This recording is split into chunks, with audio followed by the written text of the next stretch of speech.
My topic is Marxist and Austrian class analysis. I want to do the following. First, I will present a series of theses that constitute the hardcore of the Marxist theory of history. I claim that all of them are essentially correct. And then I will show how these true theses are derived in Marxism from a false starting point. And finally, I want to demonstrate how Austrianism in the Mises-Rothbard tradition can give a correct but categorically different explanation of their validity. Let me begin with the hardcore of the Marxist belief system. The history of mankind is the history of class struggles. It is the history of struggles between a relatively small ruling class and a larger class of the exploited. The primary form of exploitation is economic. The ruling class expropriates parts of the productive output of the exploited, or, as Marxists say, it appropriates a social surplus product and uses it for its own consumptive purposes. Second, the ruling class is unified by its common interest in upholding its exploitative position and maximizing its exploitatively appropriated surplus product. It never deliberately gives up power or exploitation income. Instead, any loss in power or income must be wrestled away from it through struggles whose outcome ultimately depends on the class consciousness of the exploited, that is, on whether or not and to what extent the exploited are aware of their own status and are consciously united with other class members in common opposition to exploitation. Third, class rule manifests itself primarily in specific arrangements regarding the assignment of property rights, or in Marxist terminology, in specific relations of production. In order to protect these arrangements or production relations, the ruling class forms and is in command of the state as the apparatus of compulsion and coercion. The state enforces and helps reproduce a given class structure through the administration of a system of class justice, and it assists in the creation and the support of an ideological superstructure designed to lend legitimacy to the existence of class rule. Fourth, internally, the process of competition within the ruling class generates a tendency toward increasing concentration and centralization. A multipolar system of exploitation is gradually supplanted by an oligarchic or monopolistic one. Fewer and fewer exploitation centers remain in operation, and those that do are increasingly integrated into a hierarchical order. And externally, that is, as regards the international system, this internal centralization process will lead to imperialist interstate wars and the territorial expansion of exploitative rule. Fifth, with the centralization and expansion of exploitative rule gradually approaching its ultimate limit of world domination, class rule will increasingly become incompatible with the further development and improvement of productive forces. Economic stagnation and crises become more and more characteristic and create the so-called objective conditions for the emergence of a revolutionary class consciousness of the exploited. The situation becomes ripe for the establishment of a classless society, the withering away of the state, or the replacement of government of men over men by the administration of things, and, as its result, unheard of economic prosperity. All of these theses can be given a perfectly good justification, as I will show. Unfortunately, however, it is Marxism, which subscribes to all of them, that has done more than any other ideological system to discredit their validity in deriving them from a patently absurd exploitation theory. Now, what is this Marxist theory of exploitation? According to Marx, such pre-capitalist social systems as slavery and feudalism are characterized by exploitation. There is no quarrel with this, for after all, the slave is not a free laborer, and he cannot be said to gain from his being enslaved. Rather, in being enslaved, his utility is reduced at the expense of an increase in wealth appropriated by the slave master. The interest of the slave and that of the slave owner are indeed antagonistic. The same is true as regards the interests of the feudal lord who extracts a land rent from a peasant who works on land homesteaded by himself, that is, by the peasant. The lord's gains are the peasant's losses. And it is also undisputed that slavery as well as feudalism indeed hamper the development of productive forces. Neither slave nor serf will be as productive as they would be without slavery or serfdom. But the genuinely new Marxist idea is that essentially nothing is changed as regards exploitation under capitalism.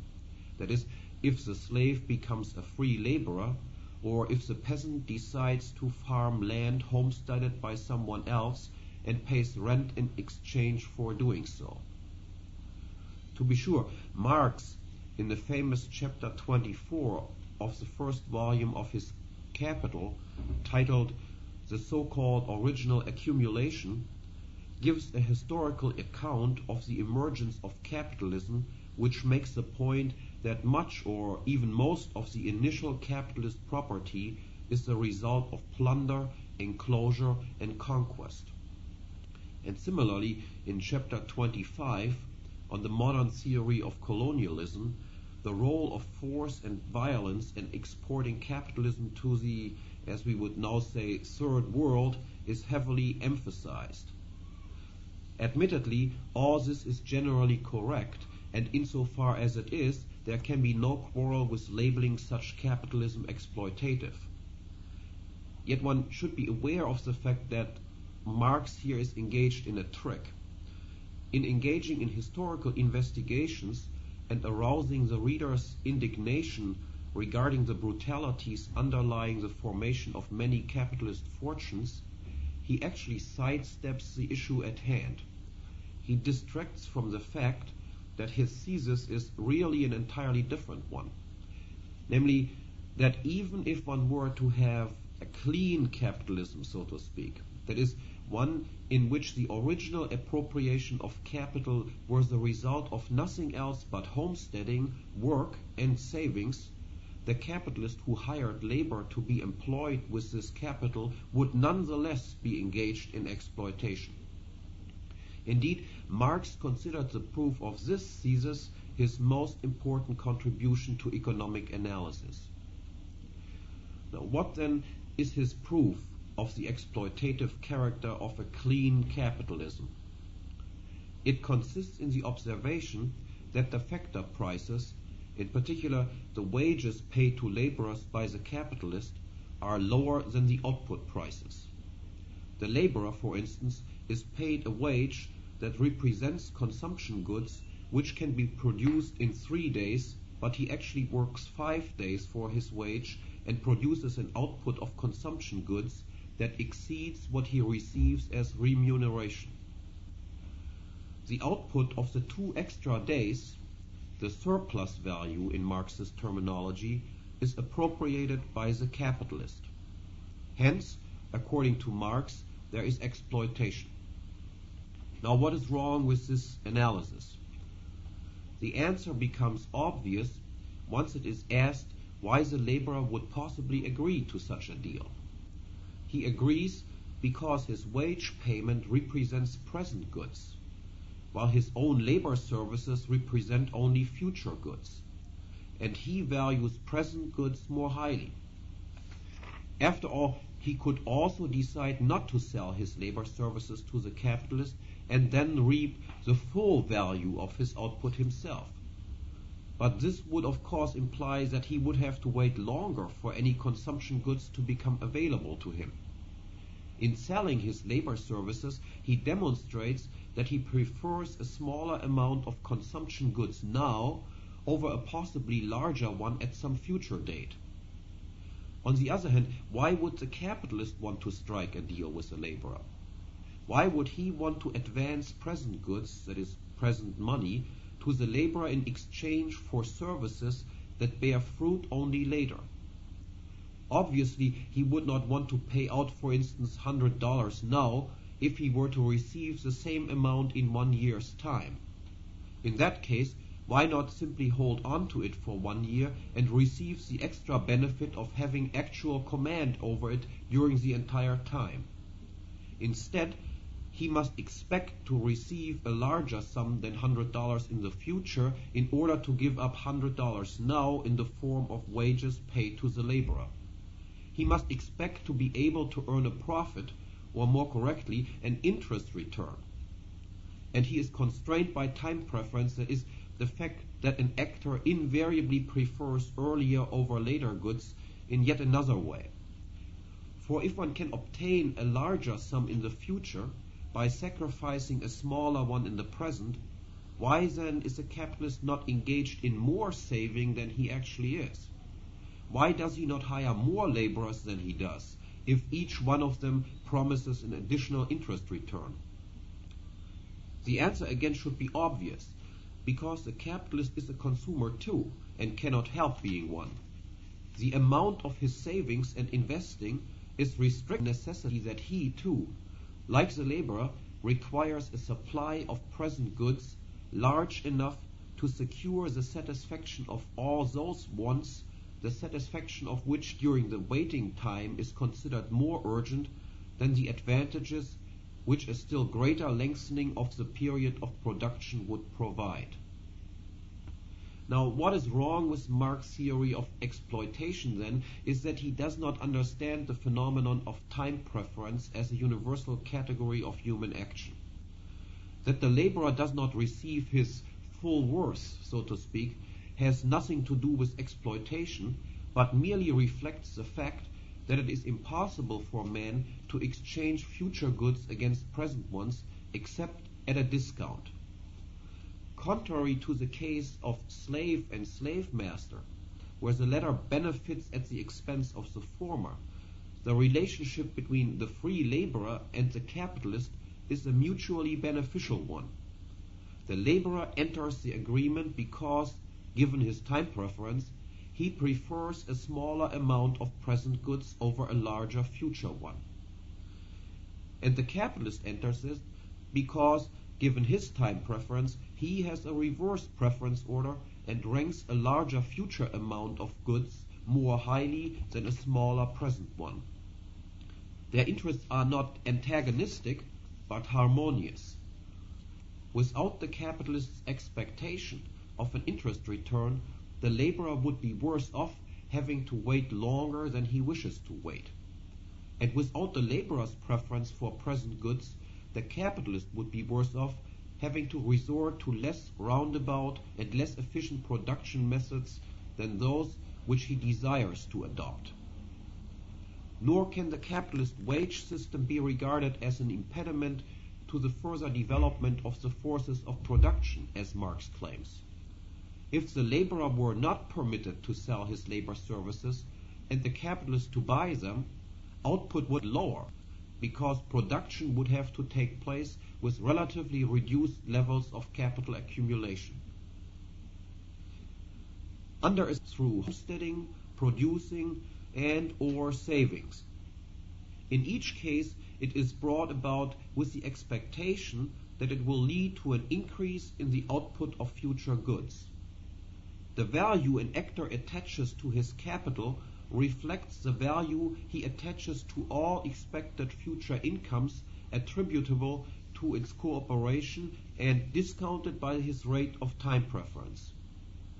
If, as in the case of collectively owned factors of production, an actor is no longer granted exclusive control over his accumulated capital and hence over the future income to be derived from its employment, but partial control instead is assigned to non-homesteaders, non-producers, and non-savers, the value for him of the expected income and hence that of the capital goods is reduced.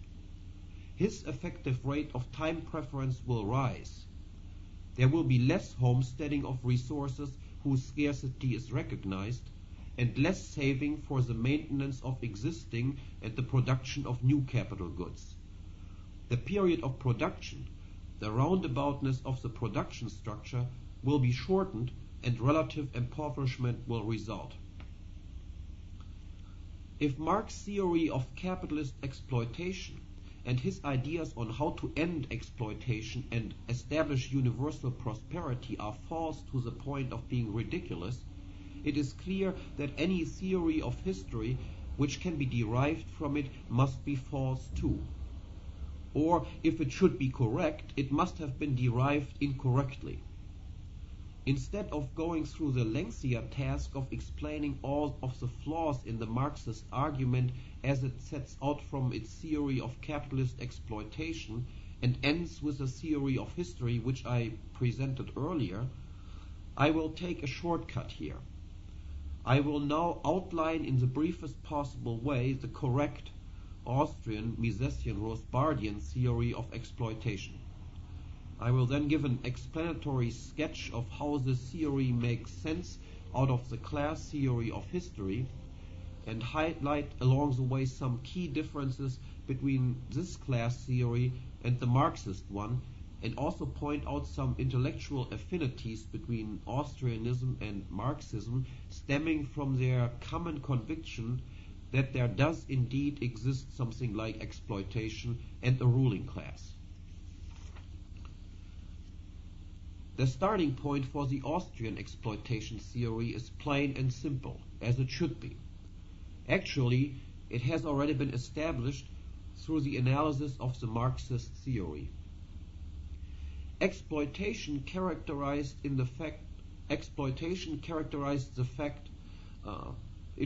relationship between slave and slave master and between serf and feudal lord. But no exploitation was found possible under a clean capitalism. Now, what is the principal difference between these two cases? The answer is this: the recognition or non-recognition of the homesteading principle. The peasant under feudalism is exploited because he does not have exclusive control over land that he homesteaded, and the slave because he has no exclusive control over his own homesteaded body.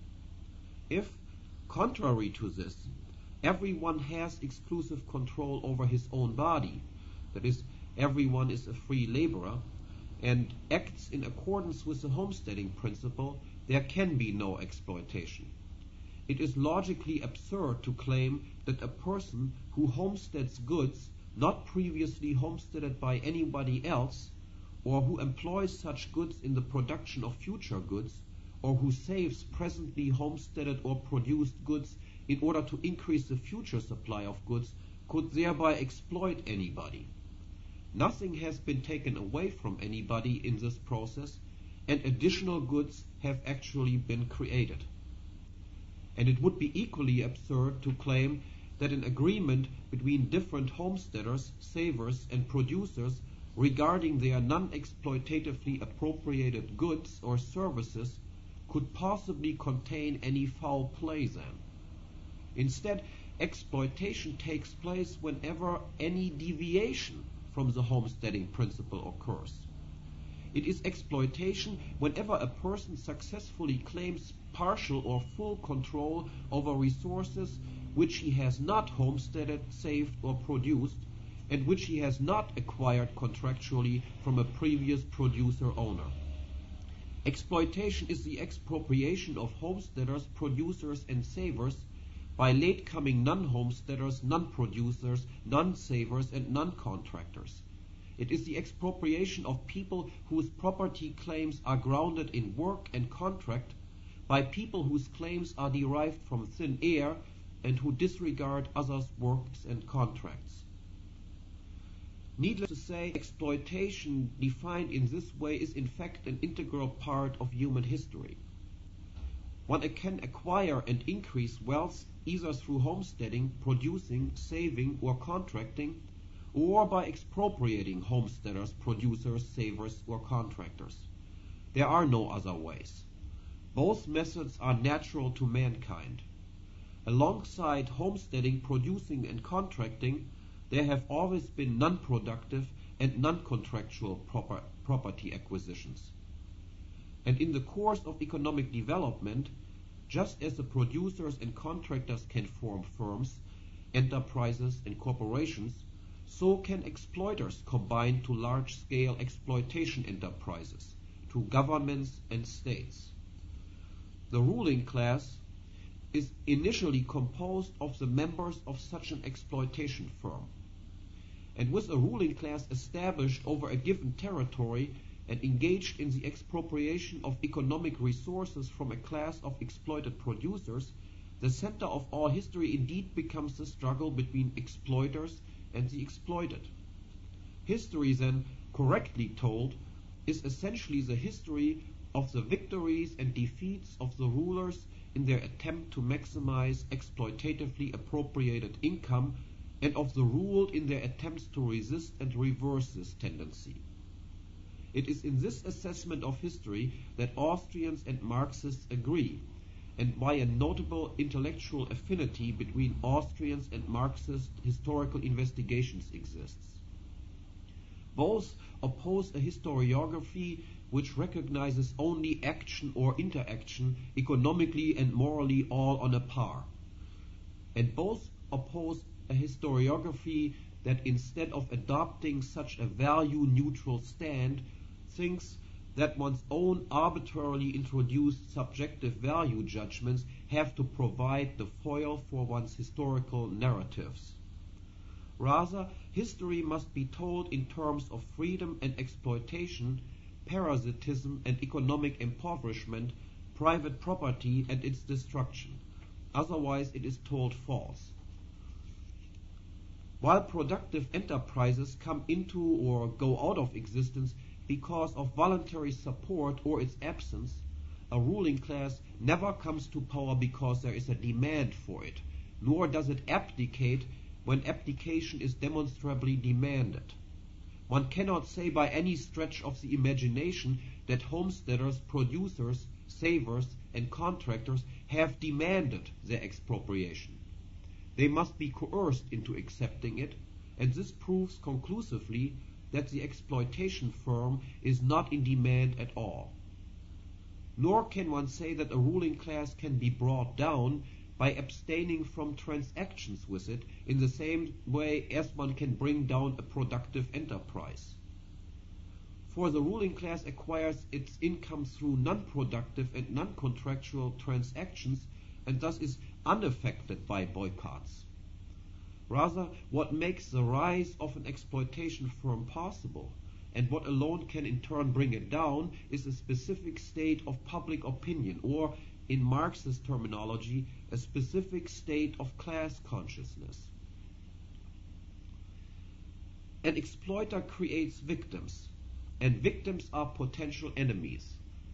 It is possible that this resistance can be lastingly broken down by force in the case of a group of men exploiting another group of roughly the same size. However, more than force is needed to expand exploitation over a population many times its own size. For this to happen, a firm must also have public support. A majority of the population must accept the exploitative actions as legitimate. This acceptance can range from active enthusiasm to passive resignation. But it must be acceptance in the sense that a majority must have given up the idea of actively or passively resisting any attempt to enforce non-productive and non-contractual property acquisitions. The class consciousness must be low, undeveloped and fuzzy. Only as long as this state of affairs lasts is there still room for an exploitative firm to prosper, even if no actual demand for it exists. Only if and insofar as the exploited and expropriated develop a clear idea of their own situation, and are united with other members of their class through an ideological movement which gives expression to the idea of a classless society where all exploitation is abolished, can the power of the ruling class be broken. Only if and insofar as the majority of the exploited public becomes consciously integrated into such a movement and accordingly displays a common outrage over all non-productive or non-contractual property acquisitions, shows a common contempt for everyone who engages in such acts, and deliberately contributes nothing to help them make successful, not to mention actively trying to obstruct them, can its power be brought down to crumble. The gradual abolishment of feudal and absolutist rule and the rise of increasingly capitalist societies in Western Europe and the United States, and along with this unheard of economic growth and rising population numbers, was the result of an increasing class consciousness among the exploited, who were ideologically molded together through the doctrines of natural rights and liberalism. In this, Austrians and Marxists agree. They disagree, however, on the next assessment. The reversal of this liberalization process and steadily increased levels of exploitation in these societies since the last third of the 19th century, and particularly pronounced since World War I, are the result of a loss in class consciousness. In fact, in the Austrian view, Marxism must accept much of the blame for this development by misdirecting attention from the correct exploitation model of the homesteader producer saver contractor versus the non-homesteader producer saver contractor to the fallacious model of the wage earner versus the capitalist, thereby muddling things up. The establishment of a ruling class over an exploited one, many times its own size, by coercion and the manipulation of public opinion, that is, a low degree of class consciousness among the exploited, finds its most basic institutional expression in the creation of a system of public law superimposed on private law. The ruling class sets itself apart and protects its position as a ruling class by adopting a constitution for their firm's operation. On the one hand, by formalizing the internal operations within the state apparatus as well as its relations vis-à-vis the exploited population, a constitution creates some degree of legal stability. The more familiar and popular private law notions are incorporated into constitutional and public law, the more conducive this will be to the creation of favorable public opinion. On the other hand, any constitution and public law also formalizes the exemplary status of the ruling class as regards the homesteading principle. It formalizes the right of the state's representatives to engage in non-productive and non-contractual property acquisitions and the ultimate subordination of private to public law. Class justice, that is, a dualism of one set of laws for the rulers and another for the ruled, comes to bear in this dualism of public and private law and in the domination and infiltration of public law over and into private law. It is not because private property rights are recognized by law, as Marxists think, that class justice is established. Rather, class justice comes into being precisely whenever a legal distinction exists between a class of persons acting under and being protected by public law and another class acting under and being protected instead by some subordinate private law. More specifically then, the basic proposition of the Marxist theory of the secular is false. The state is not exploitative because it protects the capitalist's property rights, but because it itself is exempt from the restriction of having to acquire property productively and contractually. In spite of this fundamental misconception, however, Marxism, because it correctly interprets the state as exploitative, contrary, for instance, to the public choice school, which sees it as a normal form among others, is onto some important insights regarding the logic of state operations. For one thing, Marxism recognizes the strategic function of redistributive state policies. As an exploitative firm, the state must at all times be interested in a low degree of class consciousness among the ruled. The redistribution of property and income, a policy of divide et impera, is the state's means with which it can create divisiveness among the public and destroy the formation of a unifying class consciousness of the exploited. Furthermore, the redistribution of state power itself, through democratizing the state constitution and opening up every ruling position to everyone and granting everyone the right to participate in the determination of state personnel and policy, is a means for reducing the resistance against exploitation as such. Secondly, the state is indeed, as Marxists see it, the great center of ideological propaganda and mystification. Exploitation is really freedom, taxes are really voluntary contributions, non-contractual relations are really conceptually contractual ones, no one is ruled by anyone, but we all rule ourselves.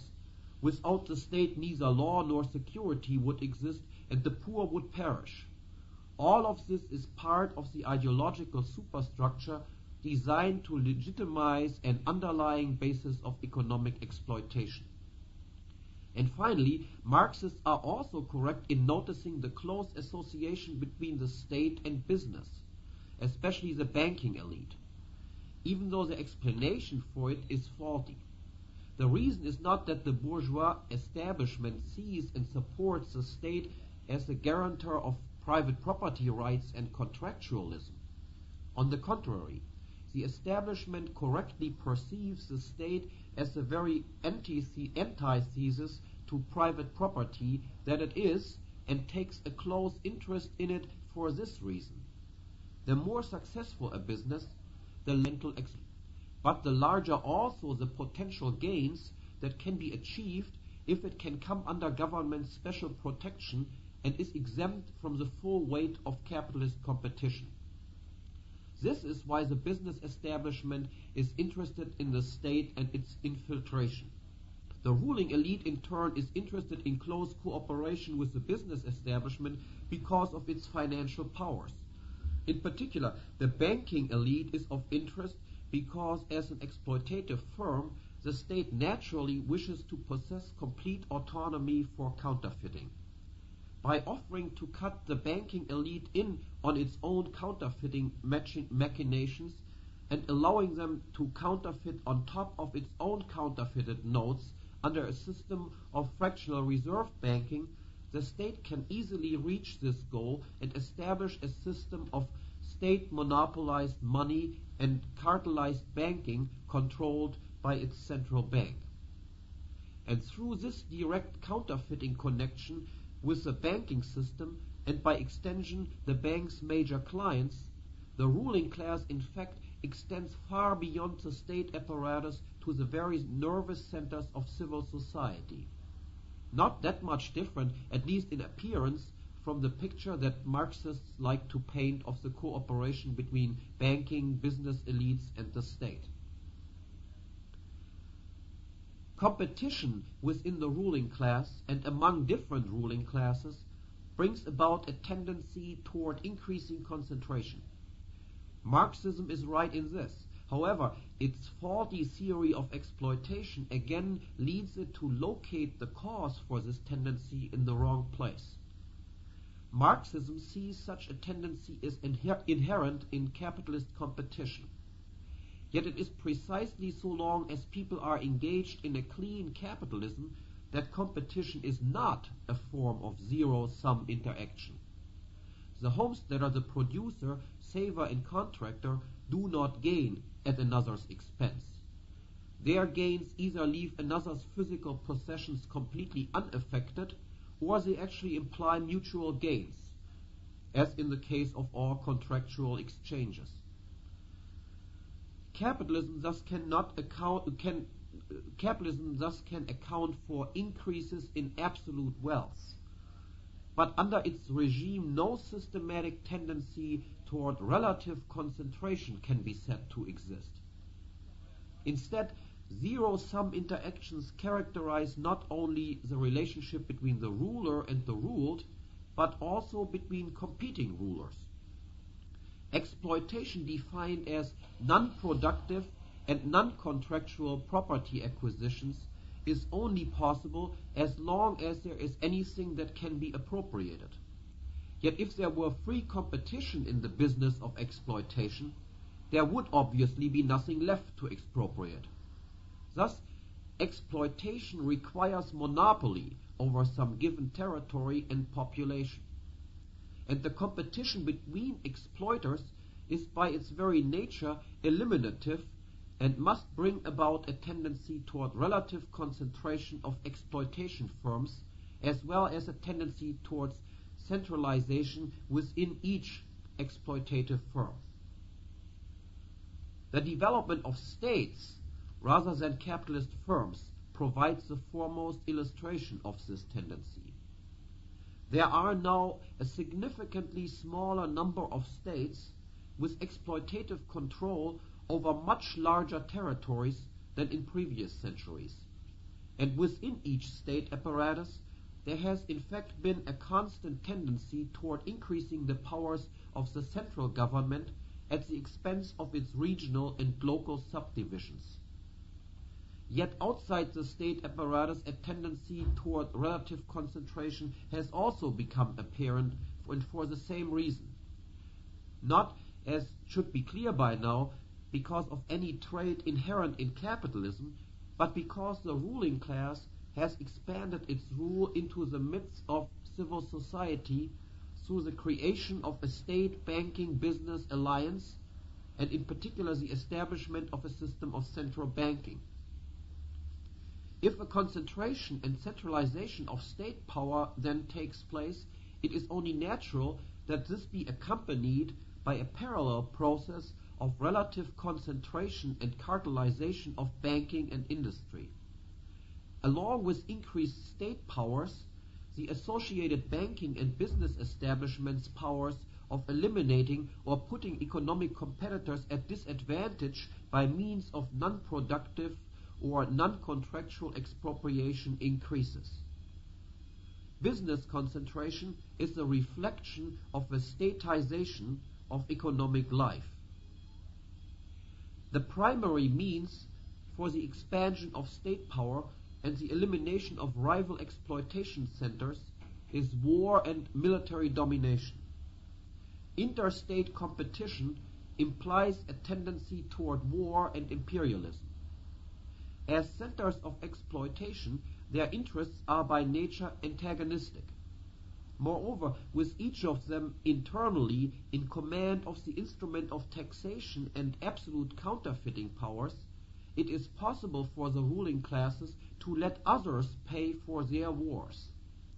Naturally, if one does not have to pay for one's own risky ventures, but can force others to do so, one tends to be a greater risk-taker and more trigger-happy than one otherwise would be. Marxism, contrary to much of the so-called bourgeois social sciences, gets the facts right. There is indeed a tendency toward imperialism operative in history, and the foremost imperialist powers are indeed the most advanced capitalist nations. Yet the explanation is once again faulty. It is the state as an institution exempt from the capitalist rules of property acquisitions that is by nature aggressive. And the historical evidence of a close correlation between capitalism and imperialism only seemingly contradicts this. It finds its explanation easily enough in the fact that in order to come out successfully from interstate wars, a state must be in command of sufficient, in relative terms, of sufficient economic resources.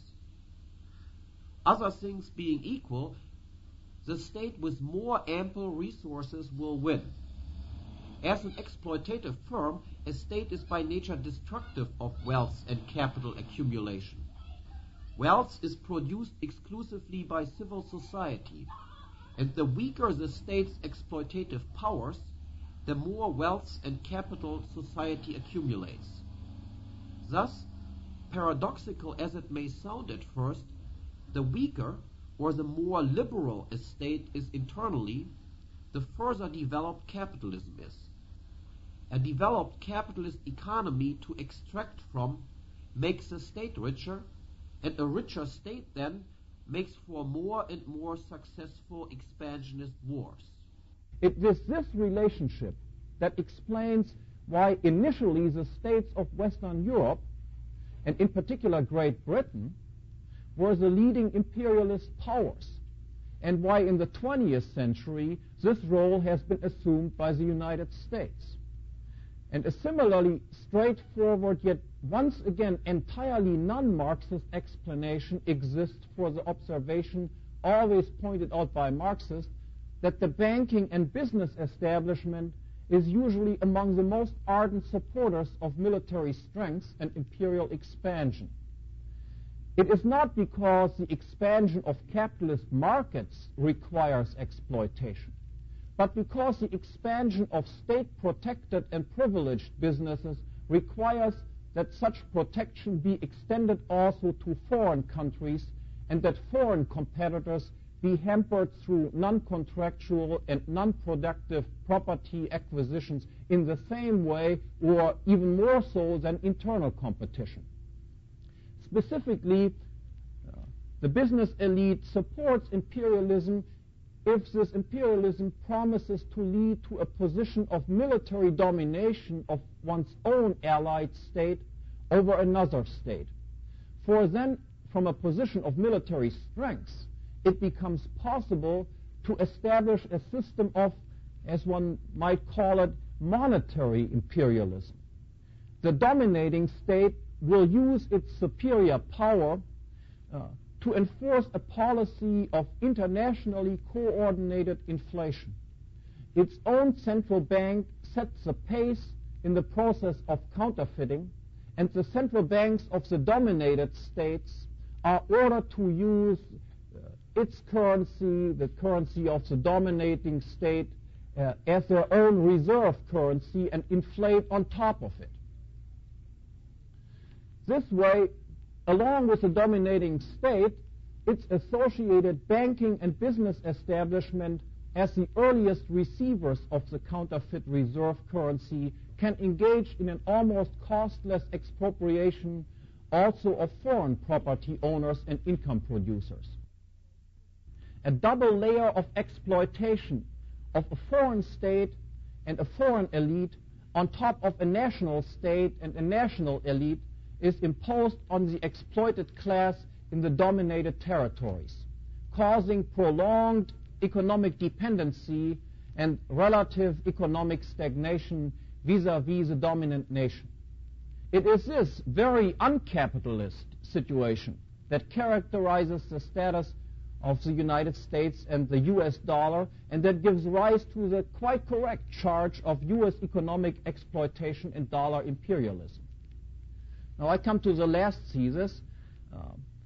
The increasing concentration and centralization of exploitative powers leads to economic stagnation, impedes the development of productive forces, and thereby creates the objective conditions for its ultimate demise and the establishment of a classless society capable of producing unheard of economic prosperity. Contrary to Marxist claims, this is not, of course, the result of any historical laws. In fact, there exists no such thing as historical laws as Marxists conceive of them.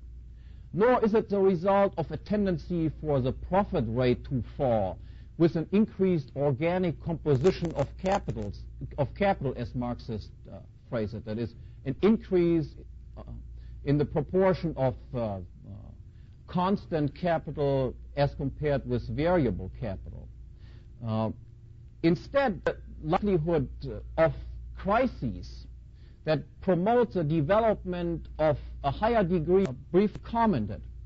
Exploitation is destructive of wealth formation. Yet in the competition of exploitative firms, that is of states, less exploitative ones, because they are in command of more ample resources, will win out over more exploitative ones. Hence, the process of economic imperialism, specifically of U.S. imperialism, initially has a relatively state rule becomes increasingly recognized as incompatible with the further development of productive forces and economic growth. Anti-statist social pressures mount and bring about a process of withering away the state. Contrary to the Marxist model, however, if and insofar as this occurs, it will not mean social ownership of means of production. In fact, not only is social ownership economically inefficient, as I've already explained earlier, moreover, it is in fact incompatible with the idea that the state is withering away. Because if means of production are owned collectively, and if it is realistically assumed that not everybody's idea as to what to do with these means happens to coincide as if by a miracle, then it is precisely socially owned factors of production which require state action. That is, they require state action in order to impose one person's will on another disagreeing person's will. Instead, the withering away of the state then, and with this, the end of exploitation, means the establishment of a pure private property society ordered by nothing but private law. Thank you.